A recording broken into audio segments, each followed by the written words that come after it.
কত কষ্টকর এই ধরনের মানুষগুলোকে দেখলে বুঝতে পারবে। তো দেখো, ভরা বৃষ্টির মধ্যেও মানুষটা জুস বিক্রি করে, ভিজে ভিজে কতটা কি বিক্রি হয়েছে সেটা হয়তো আমার জানা নেই। যাই হোক, তো মানুষটা দেখুন কীভাবে তার গাইড তুলে নিয়ে যাচ্ছে। এর থেকেই বোঝা যায় যে জীবন কতটা কষ্টের।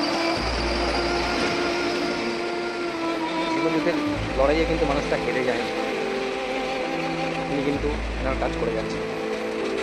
তো এইভাবে তোমাদেরও বলবো, যারা যারা জীবন যুদ্ধে ভাবছে আমরা হেরে গেছি, কখনোই না। জীবনটা অনেক বড়, জীবন অনেক কষ্টের। তোমার জীবন তোমাকে ঠিক করে নিতে হবে। এই মানুষটি যদি পারে, এই এত একটা বয়স্ক মানুষ যদি পারে এই বয়সে এসে এত বৃষ্টির মধ্যেও, দেখুন কী জিনিস বিক্রি হয়েছে না হয়েছে সেটা উনিই জানেন। হ্যাঁ, তার সত্ত্বেও কিন্তু দেখুন বৃষ্টির মধ্যে ভিজে ভিজেও, না আছে মাথায় কোনো ছাতা না কিছু, তারপরে দেখুন নিজের ঠেলা গাড়ি নিয়ে কিন্তু এগিয়ে চলেছে নিজের গন্তব্যে। তো তোমরাও তোমাদের গন্তব্যে এইভাবেই এগিয়ে চলো, কখনো হেরে যেও না।